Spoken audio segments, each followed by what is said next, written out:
The real battle has never been out there, not in the markets, not in the meetings, not even in the competition we face every day. The real battle is the one that happens quietly within us. Every morning, before the world wakes up, that battle begins between what we feel like doing and what we know we should do, between the comfort of staying still and the call to grow, between emotion and purpose. Most people think discipline is about control, about suppressing emotion, about forcing ourselves through routines. But discipline isn't suppression, it's alignment. It's the process of making your thoughts, feelings, and actions work together towards something meaningful. The reason we struggle with discipline is not because we lack strength, but because we haven't decided what truly matters to us. When you don't know your why, your emotions will always win. Every decision you make carries a quiet voice inside that asks, what do you really want? The problem is that most of us never pause long enough to listen. We react, we move, we scroll, we rush. But when you take a moment to understand your inner conflict, the part that wants to grow and the part that wants to stay comfortable, you start to see that discipline is not the enemy of emotion, but its guide. Inside every person there's a tug of war. One side craving progress, the other craving peace. The one that wins is the one you feed the most. If you feed distraction, you grow weaker. If you feed discipline, you grow stronger. The battle within is not about defeating your emotions, but about directing them. Passion, frustration, even fear. All of these can serve you if you know how to steer them. When you feel resistance, it's not a sign of failure. It's proof that your emotions are active, that your inner world is alive. The purpose of discipline is to bring order to that energy. Think of a river without banks. It floods and destroys. With direction, it generates power. Your emotions are the same. Without boundaries, they can overwhelm you. With discipline, they can move mountains. The moment you understand that discipline begins in the mind, everything changes. You stop blaming circumstances, people, or timing. You realize that your external results are simply reflections of your internal consistency. When you win the battle within, the world outside starts to respond differently. Most of us are trained to fight the wrong wars. We chase external victories, wealth, recognition, success, while losing the quiet, unseen battle with ourselves. We keep seeking more without mastering the one person who controls everything, the self. The truth is, you can't lead anyone, create anything meaningful, or sustain any success until you first learn to lead yourself. And that leadership begins not with force, but with understanding. It's the decision to face your impulses, your fears, your doubts, not with resistance, but with awareness. The real battle is not about becoming tougher, it's about becoming more intentional.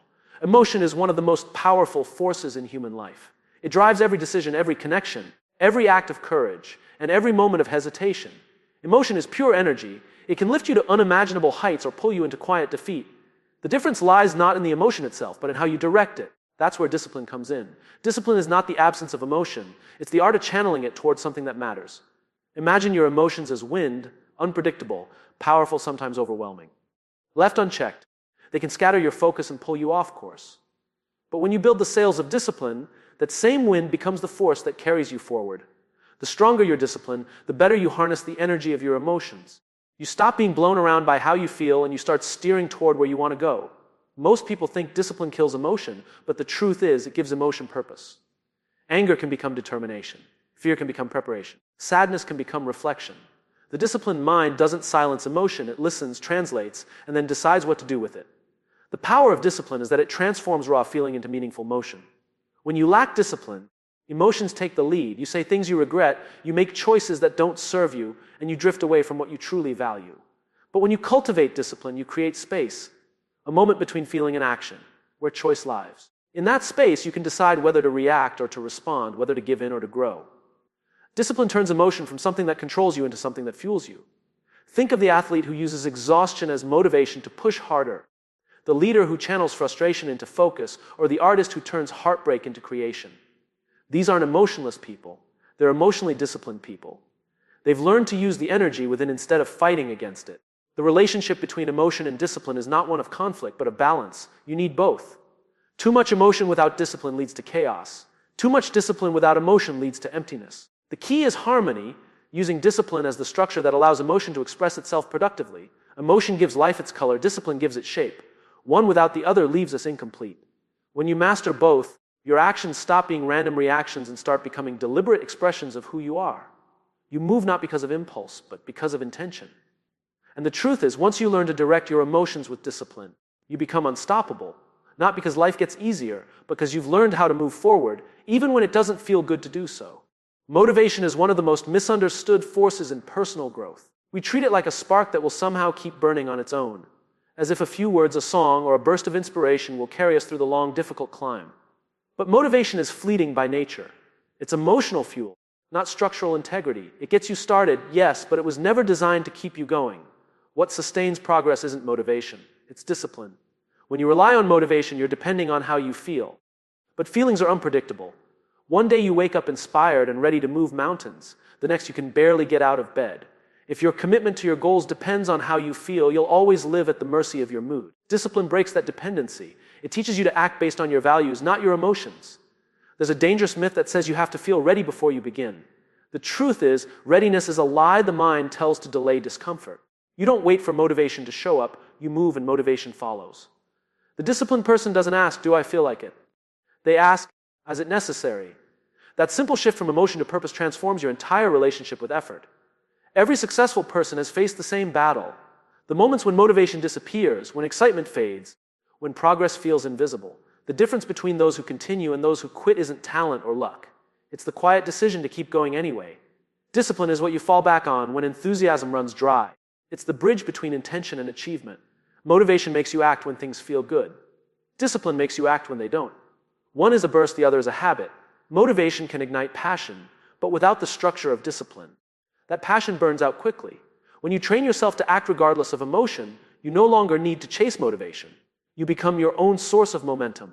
The reason discipline outlasts motivation is because it's rooted in identity, not excitement. Motivation asks, what do I want right now? Discipline asks, who am I becoming? The former is about pleasure, the latter is about purpose.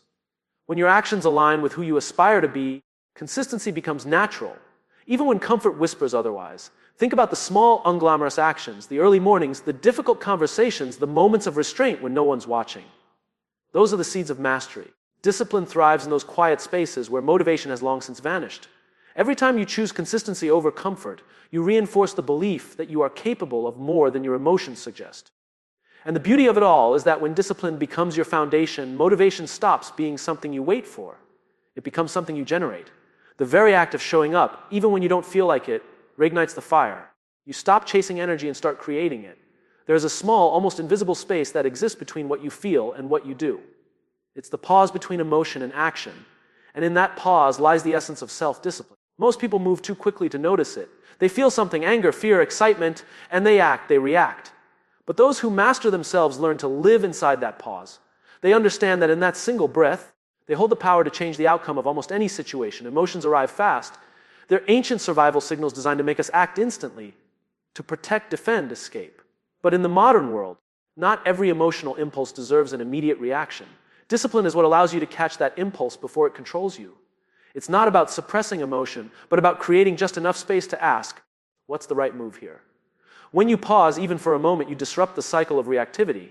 You give yourself the chance to choose response over reflex. That pause can mean the difference between saying something you regret and saying something that builds trust. Between quitting in frustration and pushing through to victory. Between feeding your fears and proving them wrong. That tiny gap between feeling and action is where emotional mastery begins. It's not easy to find that space at first. Our emotions are quick and loud, and the world rewards speed. But the more you practice pausing, the stronger your awareness becomes.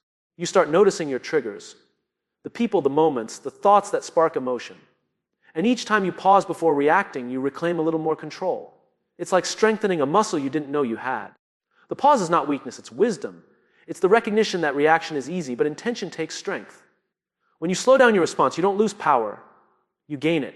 You stop being pulled by emotion and start leading it. That's where clarity lives, that's where composure grows, that's where discipline breathes. Imagine standing in a heated conversation. Emotion rises, the heart pounds, the voice tightens, the instinct is to strike back. But discipline whispers, wait. In that moment of stillness, the emotional storm starts to settle. The pause doesn't erase what you feel, it gives you perspective. You begin to see the situation, not just your reaction to it. And that changes everything. Mastery isn't about never feeling anger, fear, or doubt. It's about becoming skilled at navigating those emotions. The pause is the steering wheel that keeps you from veering off course. It turns raw emotion into intentional motion. Every great leader, athlete, and creator you admire, they've learned to extend that pause just long enough to choose their next move wisely. The truth is, that moment between feeling and action is where your freedom lives. It's the birthplace of discipline, the intersection of emotion and choice, the space where you stop being controlled by your feelings and start using them to shape your future. Self-discipline is often misunderstood as a form of restriction, a kind of self-imposed prison where joy and spontaneity go to die. But in truth, self-discipline is one of the highest forms of self-respect. It's not about denying yourself pleasure. It's about proving to yourself that you are worthy of something greater than momentary satisfaction. Every disciplined action says, I believe I'm capable of more than my impulses. When you commit to discipline, you're not punishing yourself, you're protecting your potential. You're setting boundaries that honor your future, not just your feelings. Think of it this way: when you respect someone, you keep your word to them. You show up when you say you will. You treat their time and energy as valuable. Discipline is doing exactly that, but for yourself. It's the daily practice of keeping promises you've made to the person in the mirror. Most people break those promises because they treat their emotions as truth. I don't feel like it becomes a justification, not a signal to overcome. But self-respect grows when you act in alignment with your principles instead of your moods. You start realizing that comfort is temporary, but integrity is permanent. Every time you choose discipline over distraction, you strengthen the belief that you can trust yourself, and that belief changes everything. When you lack self-discipline, it's not just your habits that suffer, it's your identity. You start doubting your own word. You say you'll change, but you don't. You make plans, but you quit halfway. Slowly, you begin to lose faith in yourself.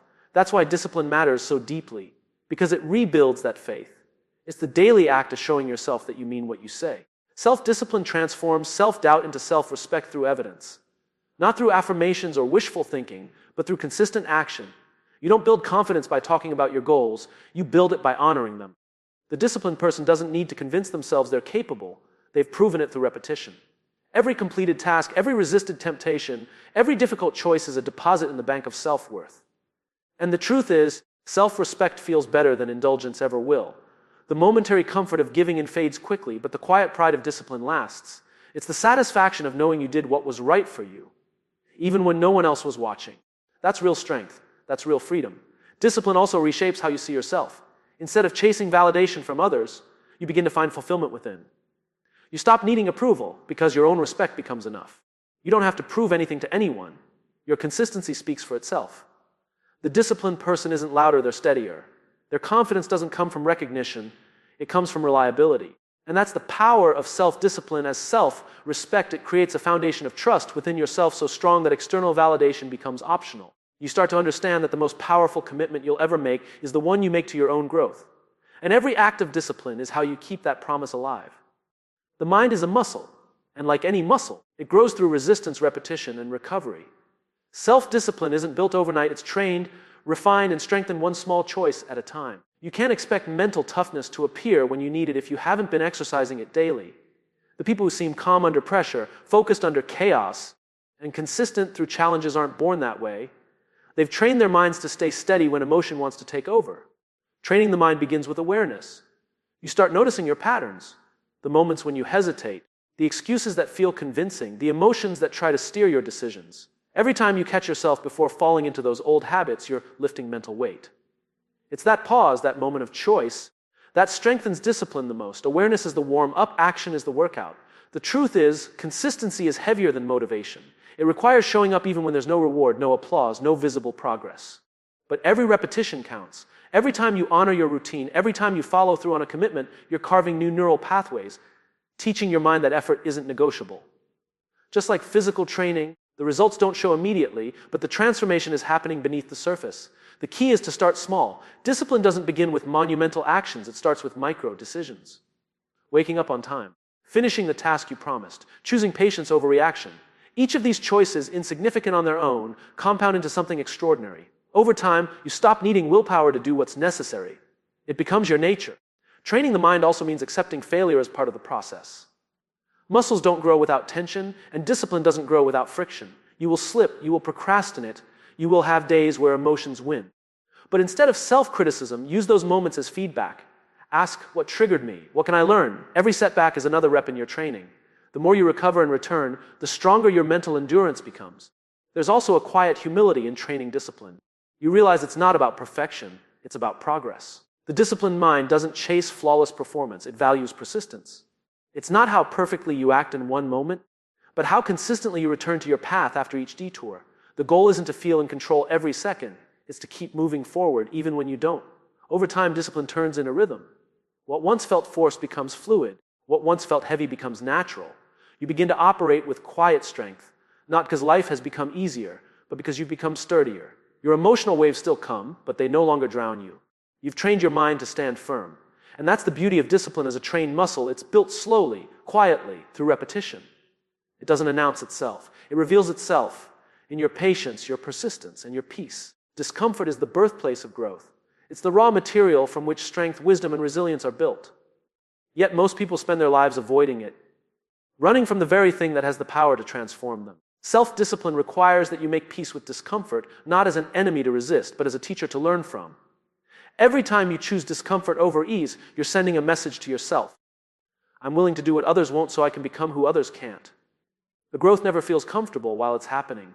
The process of change is messy, uncertain, and often painful. That's why so many people stop halfway, not because they're weak, but because they misinterpret discomfort as a sign they're doing something wrong. In truth, it's the opposite. Discomfort is the signal that you're stretching beyond your current limits, expanding into new capacity. It means you're in the right place. The disciplined mind understands that discomfort isn't punishment, it's feedback. It tells you where your edges are, the boundaries of what you've known, what you've tolerated, and what you've believed about yourself. When you feel resistance, that's your cue to lean in, not pull away. The work that challenges you most is often the exact work that will change you most. But there's a subtle art to it. Discipline doesn't glorify suffering for its own sake. It's not about pain, it's about purpose. The goal isn't to chase discomfort blindly, but to endure it intentionally. You don't need to seek chaos, you need to stay steady within it. Discomfort, when guided by meaning, becomes growth. Without meaning, it's just struggle. That's why your deeper reason matters so much. It's what turns pain into progress. Think about the moments in your life when you truly grew, emotionally, mentally, professionally. They probably came after something uncomfortable, a failure, a rejection, a risk, or a difficult truth. Each of those moments demanded discipline, the willingness to stay with the discomfort long enough to learn from it. That's where resilience is born, not in comfort, but in endurance. When you train yourself to face discomfort, you start to see it differently. You stop labeling it as something to avoid and begin recognizing it as the threshold of transformation. You begin to understand that ease rarely creates excellence. The people who stand out in any field aren't necessarily the most talented. They're the ones who can sit with discomfort the longest without running away. Discomfort strips away illusion.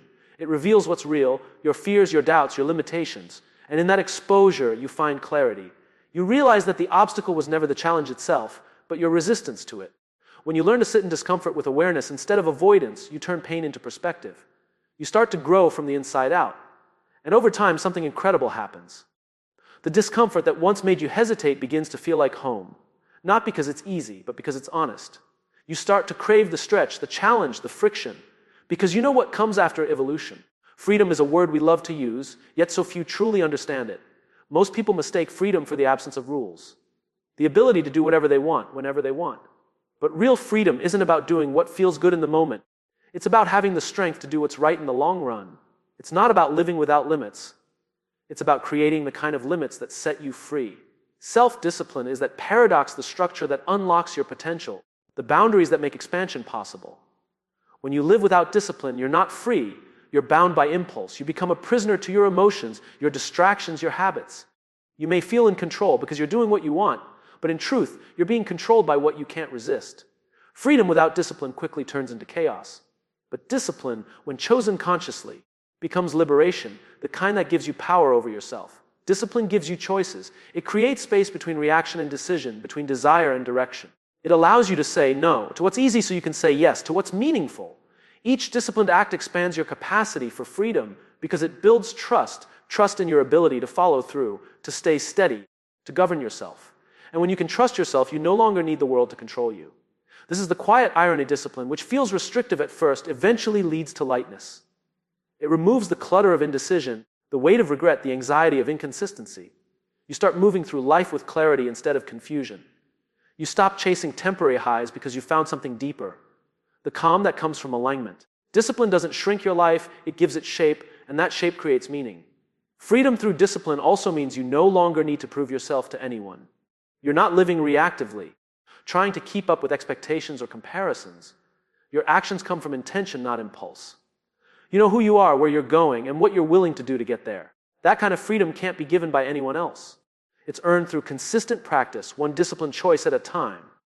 The beauty of discipline is that it liberates you from the noise. When you know your path, distractions lose their pull. You stop needing to be everywhere, to do everything, to please everyone. You operate with focus, and focus is freedom. The energy that once scattered into 100 directions now fuels the one direction that matters most. Freedom isn't a reward for self-discipline, it's the natural result of it. It's what happens when you align your actions with your values so deeply that temptation loses its power. You're no longer chasing control, you've become it. The disciplined person doesn't need external order because they've built internal order, a steady rhythm that guides them through chaos. And when that happens, life feels lighter, not tighter. The same discipline that once felt like a burden becomes a gift. It's the quiet confidence of knowing you can handle what comes, that you can lead your emotions instead of being led by them. That's the ultimate freedom. Not the right to do anything, but the ability to choose everything with purpose.